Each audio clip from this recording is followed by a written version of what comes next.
Sejumlah kebutuhan pokok telah merangkak naik mengikuti permintaan masyarakat saat Ramadan dan mendekati Hari Raya Idul Fitri. Salah satunya harga telur ayam yang naik Rp2.000 per kilogram. Menurut Aten, pedagang telur di Pasar Sekip mengatakan, kenaikan harga telur sudah terjadi sejak Jumat lalu. Jika sebelumnya dijual Rp18.000 per kilogram, saat ini harga telur dijual Rp20.000 per kilogram.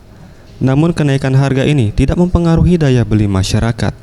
20 per kilo ya. Kalau Eceran. sebelumnya kok berapa kok? Sebelum tadi kan 18, Berapa tuh, Pak? 20 lebih. Ya sekitar itulah. Dari hari Jumat. Ia memperkirakan harga telur akan cenderung naik mendekati Lebaran.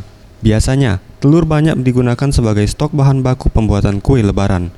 Tim Liputan Sriwijaya TV.